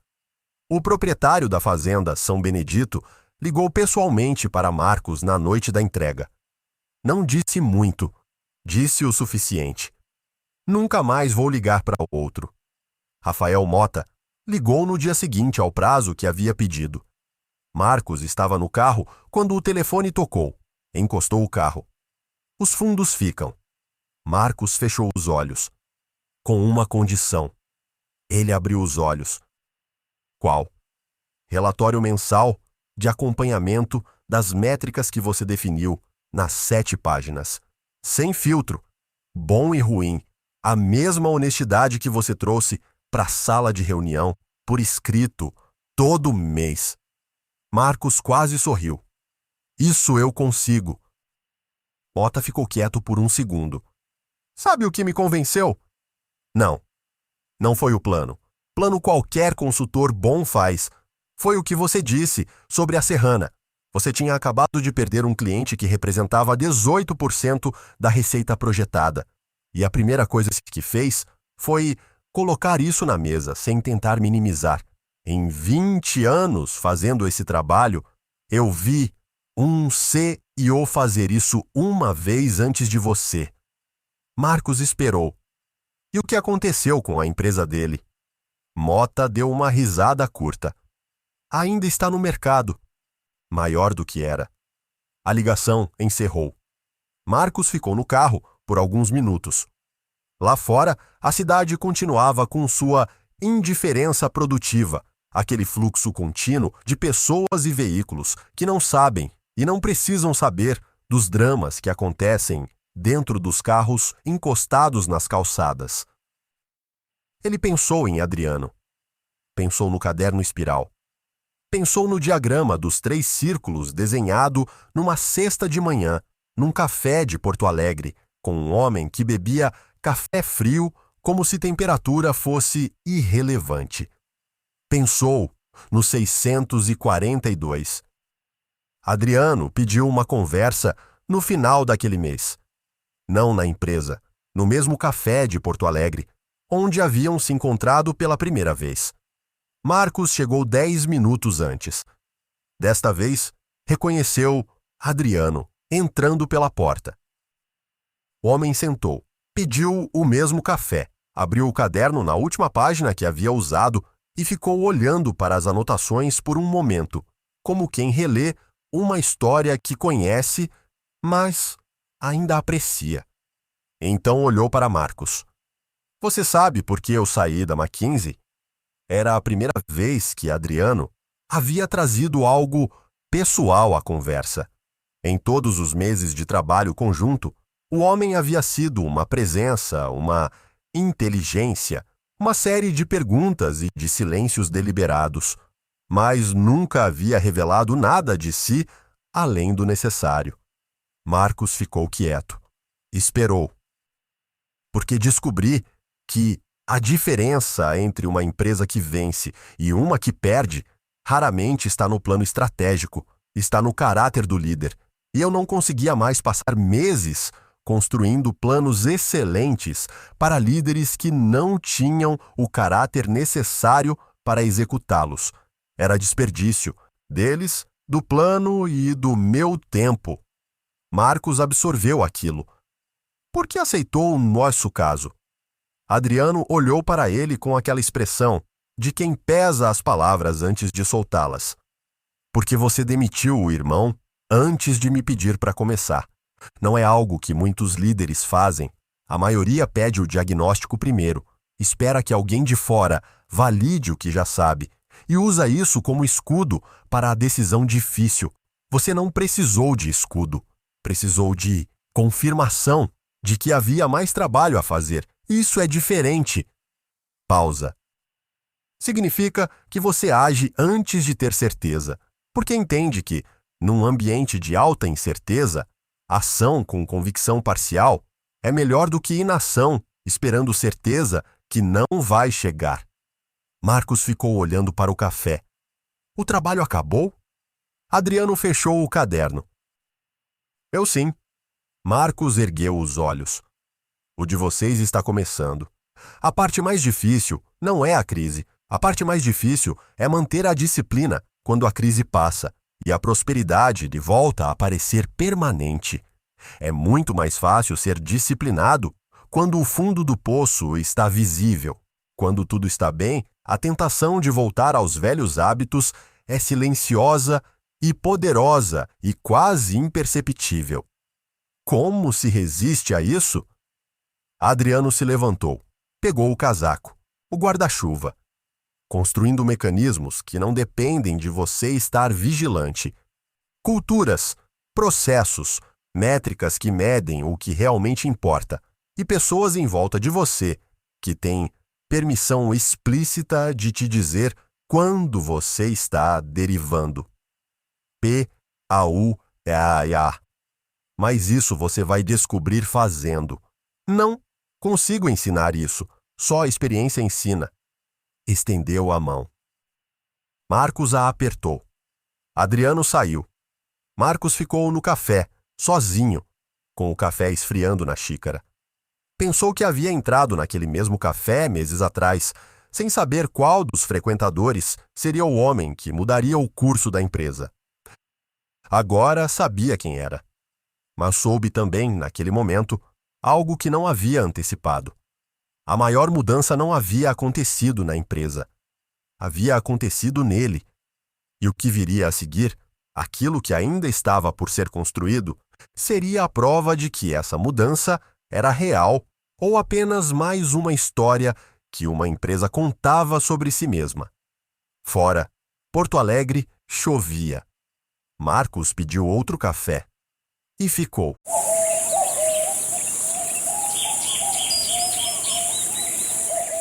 As a chef, I know flavor doesn't begin in the kitchen. It begins on the land. And Westhome's nature-led Australian Wagyu is a story written in the landscape of Northern Australia. Cooking is storytelling, and Westhome Wagyu carries a story of Northern Australia itself, raw, powerful, and deeply authentic. It's a testament to the passion and care raised in the rhythm of Northern Australia. I'm Chef Maylin from 88 Club in Los Angeles, and I invite you to visit westhome.com/Maylin to learn more and taste a story only Westhome nature-led Australian Wagyu can tell. That's westhome.com/MEILIN. O que fica depois da tempestade? 3 anos e 4 meses. Era o que havia passado desde aquela manhã no estacionamento da empresa com a carta do advogado do irmão na mão e o sol batendo no para-brisa de um jeito que parecia deliberadamente inclemente. Marcos Vidal estava agora num hangar de manutenção em Lucas do Rio Verde, Mato Grosso, de capacete amarelo e botas de borracha, observando uma equipe de 6 técnicos da Vidal desmontando e reconstruindo um sistema de pivot central de 800 metros de extensão com a precisão silenciosa de quem sabe exatamente o que está fazendo. Não havia ninguém de gravata no hangar. Havia suor, graxa, o cheiro metálico de aço aquecido e o som de ferramentas contra metal que Marcos havia aprendido, ao longo desses 3 anos, a reconhecer quase como música. Cada tom diferente, indicando uma etapa diferente do processo, um vocabulário de sons que não aprendia em MBA. Fábio Maran ficou ao lado dele, com os braços cruzados e aquela expressão de quem não precisa falar para comunicar satisfação. Quanto tempo eles levam? 6 horas. Chegamos às 14. O fazendeiro vai jantar com o sistema funcionando. Marcos assentiu. No ano anterior, esse serviço teria levado 4 dias. Num concorrente, ainda levava 10. Aquelas 4 horas de diferença, multiplicadas por 317 atendimentos no último ano, eram a vantagem competitiva da Vidal, traduzida em números que qualquer planilha conseguia ler, mas que nenhuma planilha havia criado. Haviam sido criadas por mãos, por treino, por uma cultura que havia sido demolida e reconstruída tijolo a tijolo durante os meses mais difíceis que Marcos havia conhecido na vida profissional. O técnico mais jovem da equipe, um rapaz de 23 anos chamado Davi, que havia entrado como estagiário no pior momento da crise, olhou para Marcos por sobre o ombro e deu um sinal de polegar para cima. Marcos fez o mesmo de volta. E sentiu, por um momento fugaz e completo, que o peso que havia carregado por tanto tempo havia, finalmente, mudado de natureza. Não havia sumido. Peso assim não some. Havia se transformado em algo que você carrega diferente. Não porque ficou mais leve, porque você ficou mais forte. A Vidal Soluções Hidráulicas, como havia sido renomeada 18 meses atrás, com uma votação unânime do Conselho, havia encerrado o último exercício fiscal com lucro líquido de 42 milhões de reais. 42 milhões.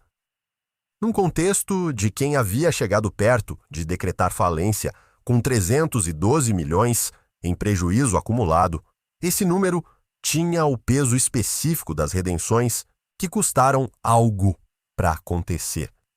Mas Marcos havia aprendido com Adriano que resultado financeiro é o reflexo de algo mais profundo, não a causa.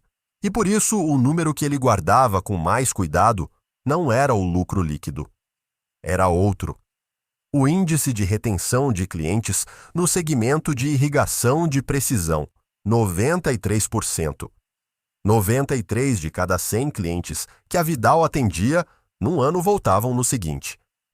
Não porque não haviam outras opções, porque haviam tentado as outras opções e voltado, porque a Vidal havia se tornado, com uma consistência que levou tempo demais para construir e que levaria muito menos para perder se a disciplina cedesse, o fornecedor que resolve o problema que ninguém mais resolve com a velocidade e precisão necessárias.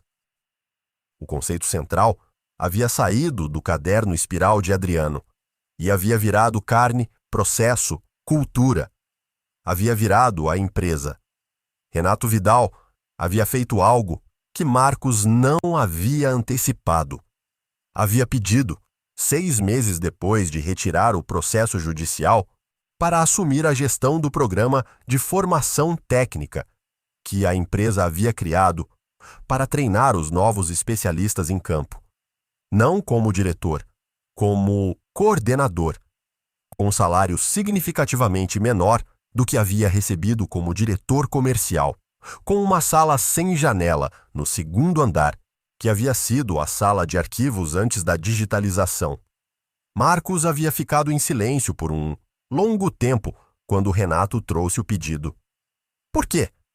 Renato havia respondido com aquela voz que havia perdido parte da armadura ao longo dos meses. Porque é o que sei fazer melhor. Não gestão comercial, formação de pessoas. Nunca fiz isso antes, porque achei que era menor do que o que eu era. Levei tempo para entender que menor é uma ilusão criada por quem confunde hierarquia com contribuição. Agora, o programa que Renato coordenava havia formado 48 técnicos especializados em sistemas hidráulicos de irrigação de precisão.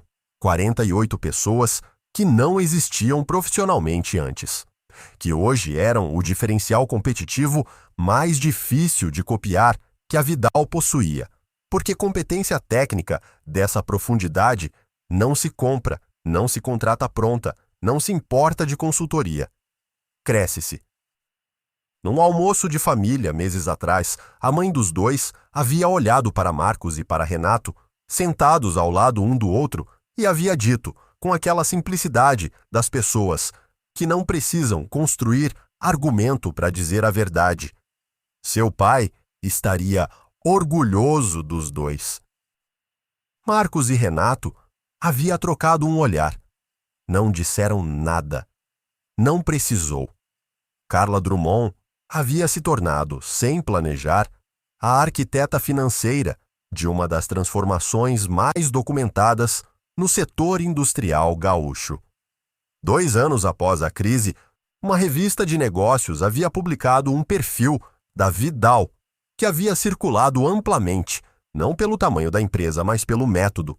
O artigo havia focado no que chamou de Sistema de Métricas Vitais, um conjunto de 7 indicadores que a Carla havia desenvolvido com influência direta do trabalho de Adriano que mediam não apenas resultado financeiro, mas saúde organizacional.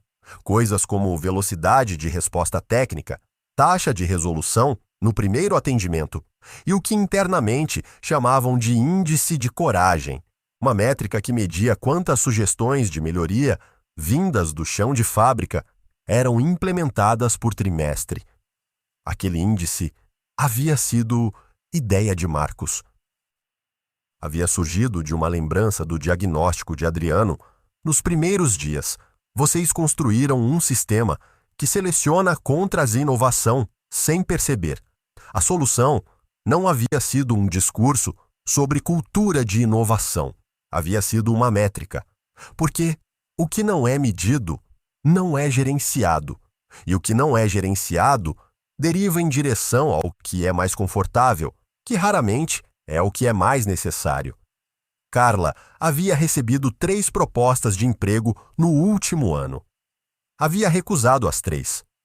Quando Marcos perguntou por quê, ela havia respondido com a objetividade que era sua assinatura. Porque é mais fácil se encontrar um emprego bom do que encontrar um projeto que valha a pena. Adriano César apareceu sem aviso, como sempre. Numa tarde de abril, a recepcionista ligou para Marcos, dizendo que havia um senhor na recepção com um casaco de lã e um caderno, sem agendamento, dizendo que estava passando. Marcos foi até lá em 2 minutos. O homem havia envelhecido o suficiente para que o tempo fosse visível, mas não o suficiente para que parecesse diferente naquilo que importava. Os olhos ainda resolviam equações.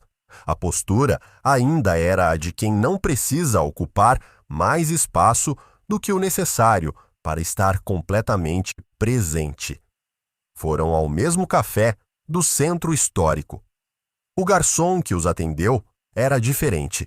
A xícara era a mesma. Adriano olhou ao redor com a curiosidade tranquila de quem observa tudo sem julgamento. Como estão os números? Marcos contou. O lucro, a retenção, os 48 técnicos, a mudança de nome, o artigo na revista, a fazenda em Lucas do Rio Verde. Adriano ouviu tudo sem interromper. Então fez uma pergunta que Marcos não esperava, mas que, ao ouvi-la, reconheceu como a única que importava. O que você aprendeu que não estava nos livros? Marcos ficou quieto por um momento. Era o tipo de pergunta que exigia honestidade, não resposta. Que transformação organizacional é, no fundo, uma história de luto. Você precisa enterrar o que a empresa foi antes de poder construir o que precisa ser. E as pessoas não resistem à mudança porque são irracionais. Resistem porque estão de luto, e luto tem ritmo próprio, que não obedece a cronograma de projeto. Adriano assentiu levemente. Mas que a pergunta mais importante não é o que você vai fazer, é o que você vai parar de fazer. E que parar é sempre mais difícil do que começar, porque começar tem energia de novidade e parar tem apenas custo imediato sem recompensa visível. Adriano tamborilou o dedo na mesa. Mas Marcos olhou para a xícara. Que liderar é menos sobre ter respostas e mais sobre criar o ambiente onde as respostas certas conseguem emergir das pessoas certas. E que o trabalho mais difícil que fiz nesses 3 anos não foi a decisão estratégica nenhuma. Foi aprender a confiar que as pessoas que estavam na frente do problema geralmente sabiam mais sobre ele do que eu. E que meu papel era fazer perguntas boas, não dar respostas rápidas.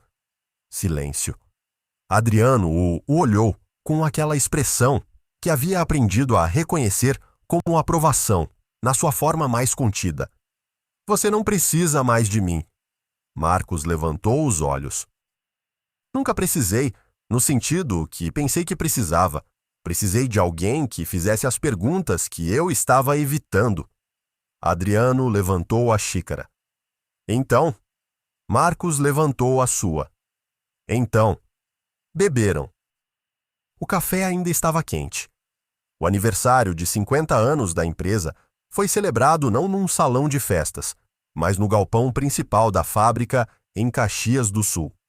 Mesa comprida no centro, cadeiras de todo tipo, 689 pessoas, porque haviam contratado mais do que haviam demitido na crise, o que não havia sido o plano, mas havia sido o resultado de uma empresa que havia encontrado sua direção e crescido na direção dela. Marcos ficou em pé, numa das extremidades da mesa, sem microfone, porque o galpão não era grande o suficiente para precisar de microfone, e porque microfone criava uma distância que ele havia aprendido a evitar. Olhou para as pessoas. Havia rostos que conhecia há décadas. Havia rostos que havia contratado nos últimos 2 anos. Havia Renato, 3 lugares à sua esquerda, com o cabelo completamente grisalho agora, e uma expressão que Marcos havia aprendido a ler como paz, não resignação. Havia Carla ao centro, com o notebook fechado pela primeira vez que Marcos conseguia lembrar numa reunião. Havia Fábio Maran com o bigode igual. Havia Paulo Sete. Havia Davi, o técnico de 23 anos, que havia recentemente sido promovido a coordenador de equipe e que havia chegado naquele dia com a namorada porque havia pedido 2 convites. Marcos não havia preparado o discurso. Havia decidido isso na noite anterior, sentado na mesma varanda onde havia passado noites acordado com relatórios no colo durante a crise. Havia decidido que qualquer coisa que parecesse discurso seria uma falsidade naquele galpão, diante daquelas pessoas, naquela noite. Então, começou a falar o que havia para falar. Meu avô construiu essa empresa com $40 e uma caixa de ferramentas. Meu pai a fez crescer com um trabalho e com uma paciência com as pessoas que eu levei muito tempo para entender que era estratégia, não temperamento. Pausa. Eu quase a destruí. Silêncio no galpão.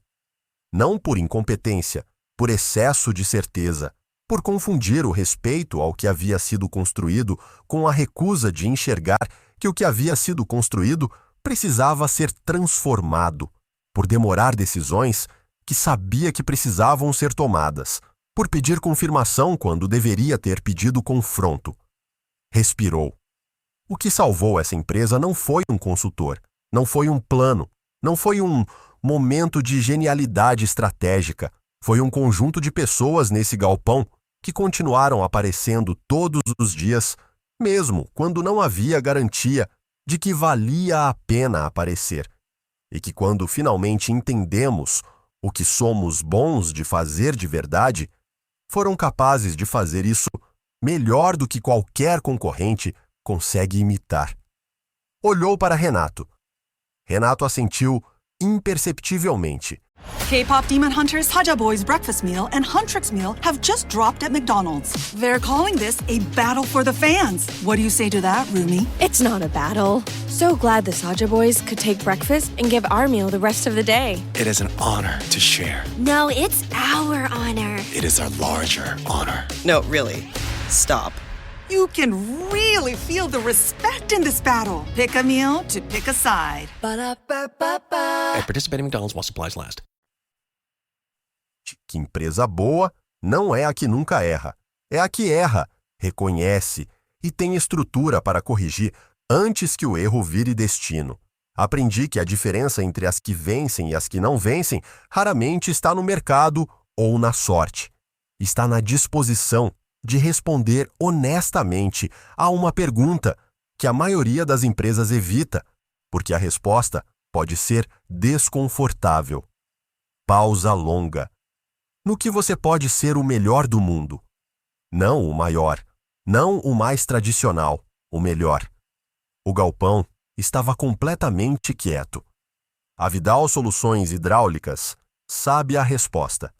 Levou 50 anos e uma quase falência para chegar lá, mas sabe.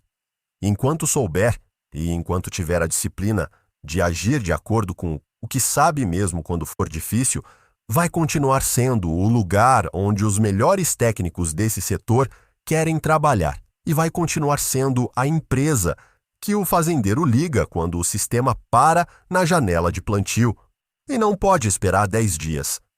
Respirou fundo pela última vez. Meu avô construiu com $40. Nós precisamos de muito mais para chegar onde chegamos, mas a única coisa que nenhum de nós trouxe que importou de verdade não custou nada e não pesou nada na bagagem. Olhou para o galpão inteiro. Foi a disposição de ser honesto sobre o que somos, antes de qualquer estratégia, antes de qualquer plano, antes de qualquer consultor ou relatório ou reunião de conselho. A honestidade sobre o que somos. Essa foi a única vantagem que o mercado não conseguiu copiar. Depois da celebração, quando o galpão havia esvaziado e apenas os últimos funcionários terminavam de dobrar as cadeiras, Marcos foi até o escritório. Abriu a gaveta onde guardava algumas coisas que não tinham função operacional, mas tinham outro tipo de função. A caneta do avô, com que havia assinado a lista das 11 coisas que a empresa ia parar de fazer. O relatório de 47 páginas, o envelope branco com o logo no canto, o número que havia mudado tudo. 312 milhões de reais em prejuízo acumulado. Ele havia guardado, não como lembrança de dor, mas como calibrador, para os momentos em que a prosperidade voltasse a parecer permanente. E uma fotografia, tirada por um técnico da empresa durante uma visita de campo no primeiro ano da reestruturação. Marcos de capacete no meio de uma lavoura de soja, em Não Me Toque, ao lado de Gilberto, o proprietário com as mãos marcadas pela terra que havia mostrado ao time comercial um pivô central parado e havia mudado, sem saber, o curso de uma empresa inteira. Os dois estavam olhando para o sistema funcionando. Nenhum dos dois estava olhando para a câmera. Era a fotografia mais honesta que Marcos possuía. Fechou a gaveta. Apagou a luz do escritório. No corredor parou por um momento. Pensou na caixa de ferramentas do avô, que ainda estava em casa, que havia sobrevivido a uma travessia oceânica e a 8 décadas de tempo com a integridade que só os objetos feitos para durar conseguem manter. Pensou que a empresa que havia herdado era, de certa forma, também uma caixa de ferramentas. Não pelos ativos, não pelo faturamento, pela competência que estava dentro, acumulada por gerações, que havia apenas precisado encontrar a aplicação certa para revelar seu valor completo.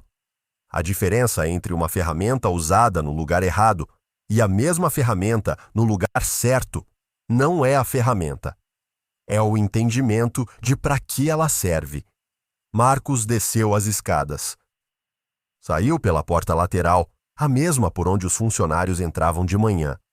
A noite estava fria, como as noites de Caxias do Sul costumam ser, com aquele frio úmido, que não é cruel, mas é honesto, que não finge que não é frio. Entrou no carro. De ligar o motor, ficou por um momento em silêncio. Havia uma mensagem de Adriano no celular, enviada durante a celebração, que ele ainda não havia lido. Abriu.